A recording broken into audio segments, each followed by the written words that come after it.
Salut les praticiens et les praticiennes, c'est Salim du site lecoindespraticiens.fr. Je suis coach en stratégie marketing pour les praticiens et praticiennes en thérapie brève et en médecine douce. En clair, j'aide les praticiens et les praticiennes à développer leur activité rapidement et sans stress.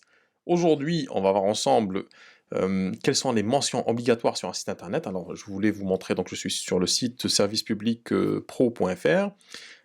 C'est des informations qu'il faut absolument avoir pour ne pas se faire taper sur les doigts. Et ça peut être très très douloureux. Donc on va voir quel que soit le site que vous avez. Donc si vous êtes thérapeute, praticien en bien-être et en médecine douce, vous avez certainement, ou vous allez certainement créer un site internet, monter un site internet pour parler de votre activité. Donc il est très intéressant dès le départ de savoir quelles sont les mentions à mettre. Alors je voulais pas vous faire disons un article classique, je voulais vous montrer directement sur le site de service public, comme ça on part sur des bonnes bases et j'ai l'assurance de ne rien oublier. Alors quelles sont les mentions obligatoires sur un site internet? Alors tous les sites internet, quels qu'ils soient, donc qu'ils soient édités à titre professionnel ou à titre non professionnel, doivent afficher des mentions obligatoires pour l'information du public. Le non-respect de ces obligations est sanctionné. On va voir tout en bas quels sont les types de sanctions qu'on a. Donc, on parle bien entendu d'un site professionnel, parce qu'on peut avoir des sites non professionnels, comme par exemple des blogs, donc qui servent qui n'ont pas de visée professionnelle, donc c'est pas notre cas. Nous, on va partir sur un site professionnel. Donc les mentions obligatoires exigées sur un site internet professionnel varient selon le type de professionnel. Donc selon votre régime fiscal, votre statut, on va voir quelles sont les mentions obligatoires. Donc on part sur, si vous êtes entrepreneur individuel, alors il y a les deux sociétés. Donc société, c'est par exemple une EURL, une SARL, une SAS, une SASU, SASU, etc. Donc disons que vous n'êtes pas en entreprise, en société, personne morale société, c'est-à-dire que vous êtes installé, c'est le cas, enfin très très généralement, c'est le plus souvent, c'est qu'on est en micro-entreprise, anciennement entrepreneur. Donc on part sur l'entreprise individuelle. On n'est pas sur une activité réglementée, vous n'êtes pas sur une activité réglementée. On n'est pas non plus sur une activité artisanale, vous ne fabriquez pas des choses, vous n'êtes pas artisan. Et je pars du principe que vous êtes sur une activité commerciale, c'est-à-dire que vous commercez, vous vendez vos prestations, votre temps, votre expertise. Donc, si je pars sur ce postulat, sur ce choix-là, donc l'identification, première chose. Alors, les mentions obligatoires que le site internet d'un entrepreneur individuel doit afficher pour permettre son identification, c'est-à-dire que le client, votre client potentiel, doit savoir exactement à qui il a affaire. Donc, nom, prénom, ça c'est le b.a-ba, hein, votre adresse de domicile. Donc, si vous êtes domicilié chez vous, en principe, si vous êtes en nom propre, vous êtes domicilié chez vous. Alors, petite parenthèse, que vous travaillez chez vous ou pas, ça ne change rien. C'est-à-dire parce qu'il y a des praticiens qui travaillent chez le client. Donc ça ne change pas grand-chose. Fiscalement, vous êtes enregistré chez vous, donc l'adresse de votre domicile, et puis numéro de téléphone et adresse de courrier électronique. Donc nom, prénom, adresse du domicile, nom, donc l'identification, nom de téléphone et adresse de courrier électronique. Donc ça c'est la première chose. La deuxième chose, alors activité commerciale et mentions obligatoires sont les suivantes. Numéro d'inscription au registre de commerce et des sociétés, donc votre numéro de registre et le code APE qui va avec. Voilà, numéro d'identification fiscale, c'est votre code de... il me semble que c'est le SIREN. Et puis les conditions générales de vente, ça c'est très très important, il faut mettre sur son site internet, incluant le prix TTC en euros ou en hors taxe si vous êtes en entrepreneur et que vous n'êtes pas assujetti à la TVA. Donc les tarifs de vos prestations, il faut qu'ils soient affichés. Les frais et les dates de livraison, donc toutes les modalités qui concernent la livraison de votre prestation, de vos séances, les modalités de paiement également, il faudra le spécifier. Si vous avez un service après-vente, donc c'est pas le cas généralement. Le droit de rétractation, donc c'est pas le cas parce qu'on est sur de la prestation de service, enfin sur de la séance, donc il n'y a pas de rétractation après consommation du service. La durée de l'offre, donc en fait, génériquement toutes les modalités qui touchent à votre pratique. Le coût de la communication à distance. Bon, il y a des conditions qui vous sont pas forcément dessinées. Alors, mention relative à l'utilisation des cookies. Alors, quand on parle de cookies, on n'est pas sur les petits gâteaux hyper croustillants qu'on aime tous.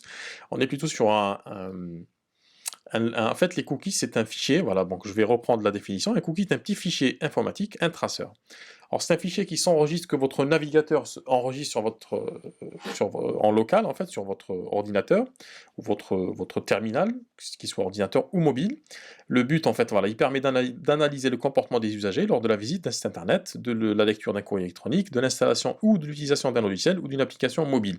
Alors en clair, en fait, il sert à garder certaines informations. Vous savez, quand par exemple vous êtes sur votre boîte email et que vous avez notamment un Gmail ou un Hotmail et que vous ne voulez pas à chaque fois retaper le mot de passe, les identifiants, donc vous cochez se souvenir du mot de passe, et en fait, se souvenir du mot de passe, cette information-là de mot de passe, quand bien même elle est cryptée en apparence, en fait, elle est enregistrée sur ce qu'on appelle un cookie, et du coup, c'est un fichier informatique qui est sur votre navigateur. Vous avez la possibilité de les virer, de les supprimer en allant généralement sur votre navigateur, et puis vous allez, là je suis sur un Mac, c'est exactement la même chose sur PC, sur Windows, et là vous avez quelque part, généralement, voilà, vie privée et sécurité, vous avez la possibilité de supprimer, voilà, certains cookies, voilà, d'effacer l'historique, de conserver, etc., etc. Donc vous avez ces possibilités-là. Donc les cookies, on a compris ce que c'était. Ce qu'il faut faire, c'est qu'il faut, par exemple, si vous êtes sur un site fait avec WordPress, donc c'est un CMS, Content Manager System, c'est un système de gestion de contenu, c'est un système, en fait, une application web qui permet de créer des sites internet rapidement. Vous pouvez être par exemple sur Wix ou sur One and One, tout dépend de votre plateforme.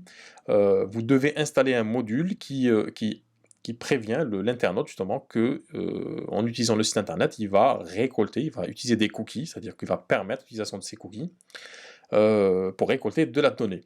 Alors les données par exemple qu'on peut récolter dans un cookie, c'est si vous avez un site internet, pour savoir exactement le nombre de visiteurs par jour ou par mois que vous avez, donc il vous faudra forcément un tracker, c'est un petit mouchard, petite balance que vous avez sur votre site internet, indolore, on ne le voit pas du tout, invisible, et puis qui récolte ces données-là.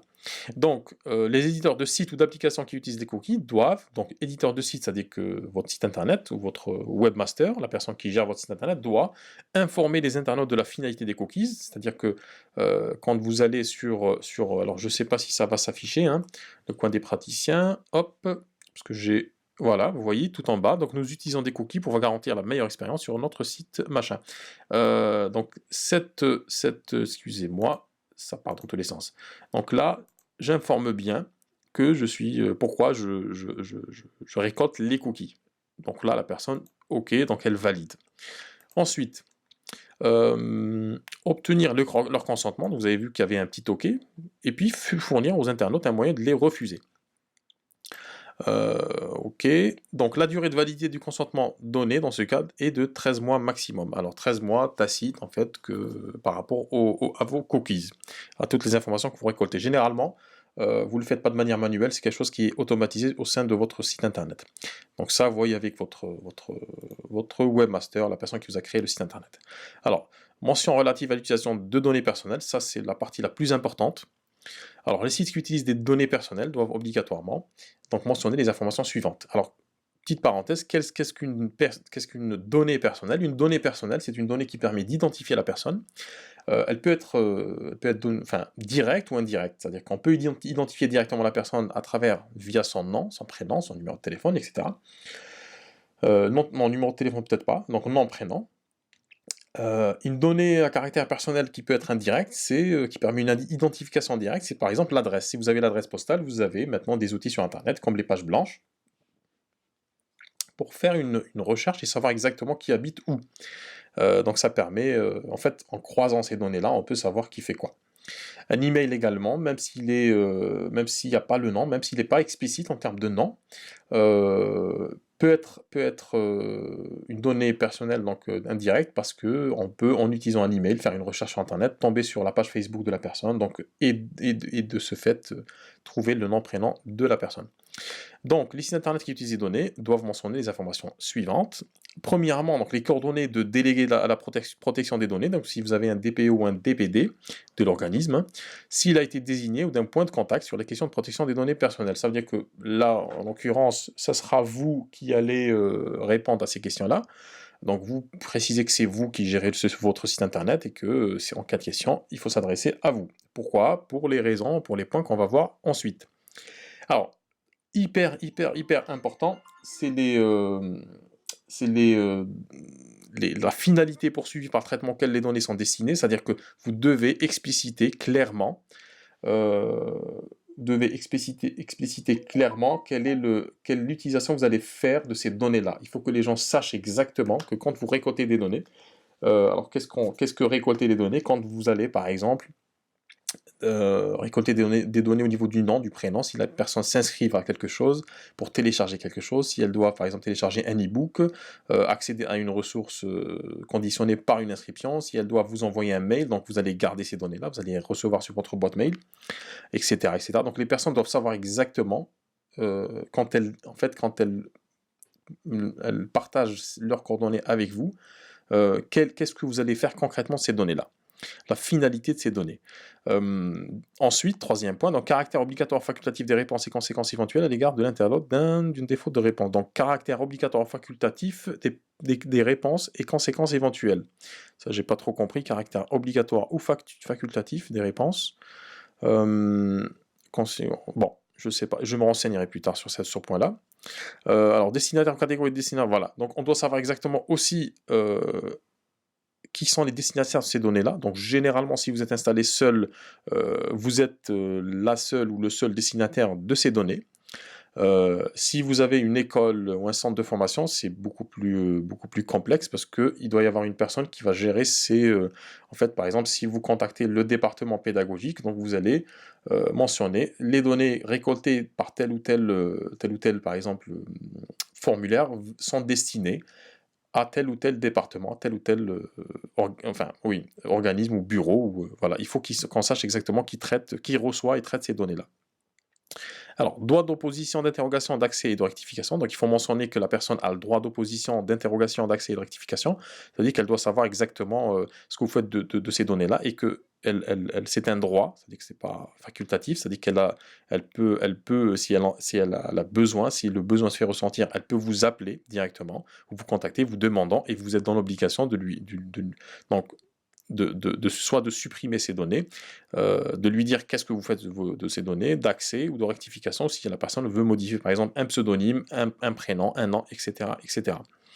Alors, au besoin, les transferts de données à caractère personnel envisagés à destination d'un État n'appartenant pas à l'Union européenne. Alors, c'est un point qui peut être intéressant si vous utilisez notamment un service tierce qui n'est pas hébergé en France. Donc, ça peut être un hébergeur qui va traiter par exemple vos emails. Ça peut être également un service d'autorépondeur qui va envoyer donc tous vos mails de manière automatisée. Donc si ces données-là sont stockées dans un pays hors Union européenne, par exemple aux États-Unis, au Canada ou dans un pays asiatique ou africain, il faut mentionner cela dans vos conditions générales de vente, ou plutôt dans mention légale. Alors, base juridique du traitement de données, c'est-à-dire ce qui autorise légalement le traitement. Il peut s'agir du consentement des personnes concernées. Voilà, donc ça c'est important. Alors, je continue la lecture, c'est-à-dire que ce qui autorise légalement le traitement, il peut s'agir du consentement des personnes concernées, du respect d'une obligation prévue par un texte, de l'exécution d'un contrat notamment. Dans le cas d'un praticien, donc d'un site internet de praticiens thérapeutes en thérapie brève, entre parenthèses, la personne, donc, quand elle laisse ses coordonnées, il faut que le consentement soit explicite, donc c'est pas quelque chose de tacite, c'est ce qui se faisait avant. Et avant, ce qu'on faisait, c'est que quand on faisait un site internet, on déclarait à la CNIL euh, euh, donc un fichier. En fait, on avait un formulaire à remplir qu'on envoyait à la CNIL, et puis on avait un numéro, une sorte de numéro d'agrément ou de licence, qu'on mettait sur son site pour dire voilà, j'ai déclaré que je récolte des données sur mon site. Maintenant, c'est plus d'actualité. On est dans une démarche proactive, donc on doit prendre les devants, expliquer ce qu'on fait avec les données, et puis derrière, expliquer pourquoi, enfin, on doit récolter le consentement de la personne. Par exemple, si la personne veut télécharger quelque chose, il faut qu'elle coche ça ne se fait pas de manière automatisée, il faut qu'elle clique sur un bouton pour dire j'accepte de télécharger, j'accepte de partager mes données, etc., etc. Dernier point, mention de droit d'introduire une réclamation, entre parenthèses plainte, auprès de la CNIL. Donc il faut aussi mentionner que la personne a le droit d'introduire une réclamation ou une plainte auprès de la CNIL. Alors, dernier point, je vous parlais au début du fait de se faire taper sur les doigts. Alors, petite mention en bas de l'article, hein. On est toujours sur le site du servicepublic.fr. Alors, mention du droit, attention, donc 2 points, l'absence d'une information obligatoire est punie d'une amende de 1 500 €. Tout traitement informatique non consenti des données recueillies est puni de 5 ans d'emprisonnement et de 300 000 € d'amende.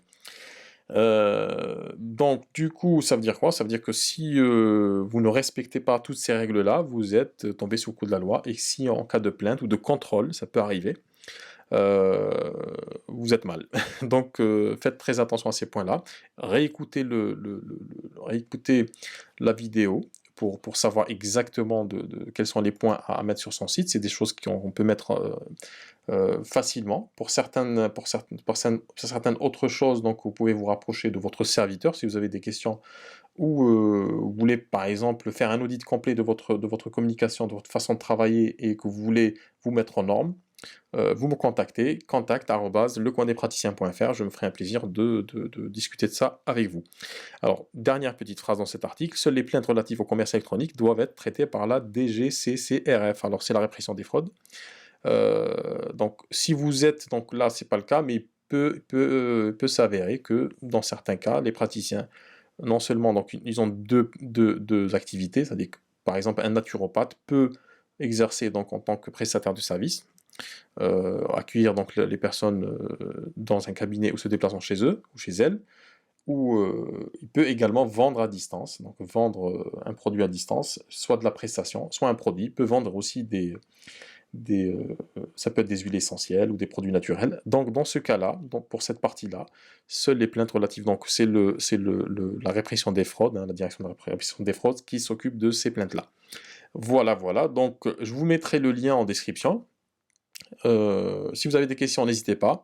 Alors, avant d'oublier, j'ai ouvert depuis quelques semaines un groupe Facebook privé dédié justement à. Je vais vous montrer tout de suite. Donc, c'est un groupe Facebook dédié à aux praticiens qui veulent développer leur activité. Voilà, ces praticiens, faites décoller votre activité. Donc je poste très très régulièrement dans ce groupe-là, et puis on a des échanges super super intéressants. Vous voyez là, une praticien qui nous parle de son cabinet, etc. Donc c'est un moyen très très simple pour vous de gagner du temps et d'aller directement à l'essentiel en posant directement vos questions sur le groupe. Donc praticien, faites décoller votre activité. C'est un groupe privé, c'est-à-dire que c'est moi qui valide les inscriptions pour être sûr qu'il n'y ait que des praticiens et des praticiennes. Et l'adhésion est complètement gratuite et sans engagement. Je vous dis à bientôt et puis prenez soin de vous. Au revoir.